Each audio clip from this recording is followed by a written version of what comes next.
January 12th, 2010. This is so-called ECW review on Sci-Fi. Best ECW I've seen, main event anyway, in a long time, thanks to the 8-man over-the-top rope ECW Homecoming Challenge.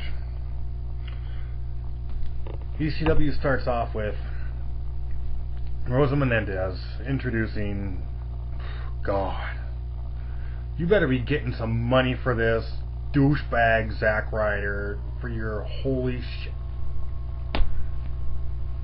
ring attire that you wear. What'd you do? Chop off one leg to make your boo boo boo headband that you have? God. Yeah, then the Hurricane comes out, tosses him out the ring. They have a match immediately. Yeah, big deal. Zack Ryder wins with a Zack attack. Stupid match. Hurricane dropped the superhero gimmick. Go back to Sugar Shane Helms. You're a hell of a lot better wrestler then. You could be a hell of a lot better wrestler now if you just dropped the stupid act. Yeah, it was fun when you were Kane's tag team partner, and but that was years ago. Put it in the past. You're a dumbass if you keep it up. You'd be better off just being Sugar Shane Helms. CM Punk and Gallows talk about how they're going to be #1 in the over-the-top Battle Royal. Yeah, big deal. He wants to mold ECW in his image. Don't know if that's going to happen. We'll see at the Battle Royal. Goldust comes out, has a match with Trent Beretta, and Trent Beretta's tag team partner comes out with him. Now these guys aren't too bad except for their little thing that they do. That's kind of stupid. But they're not bad wrestlers. When they win, they're gracious winners. When they lose, they don't bitch and moan about it too much. Trent Beretta gets one over Goldust with a nice high knee kick right into Goldust's face. Wasn't a bad match. Halfway decent match. Goldust usually has good matches, and Trent Beretta pulled one out. Good match, good job for him. Alright, on to the main event. Tiffany introduces Christian.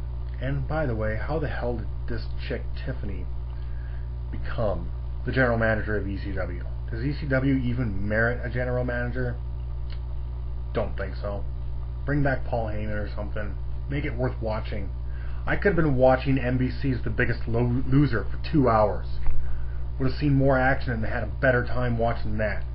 I like that a hell of a lot more than I like watching ECW, but I guess you guys are worth telling what's going on. I hope you appreciate it. Tiffany introduces Christian as the special guest commentator for the match of the over-the-top 8-man ECW Homecoming Battle Royal to determine the #1 contender for the ECW title.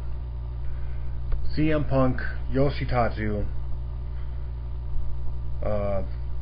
Lance Archer, Shelton Benjamin, Ezekiel Jackson, Evan Bourne, Matt Hardy, and Kane are participants.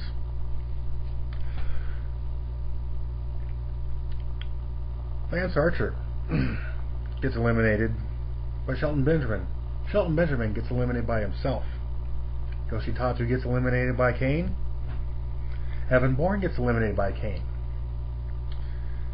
Ezekiel Jackson takes out Matt Hardy. And he takes out CM Punk too. Guess who else he takes out? Kane. Ezekiel Jackson and Kane were the last two in the ring. And Jackson comes out the winner, throws Kane over the top rope.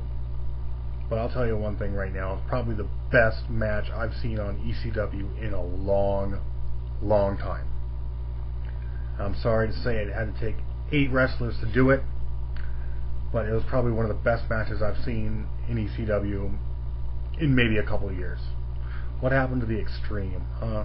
What happened, Vince? Anyway, there you go. That's what they call ECW. If I ever get DVR or if my girlfriend, which I love very much, thank you Sarah for doing all this for me, I love you very much.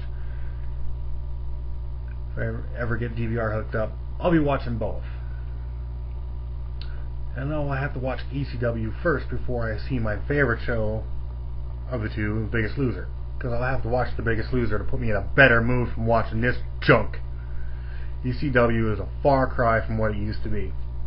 Bring back the Extreme in the Extreme Championship Wrestling.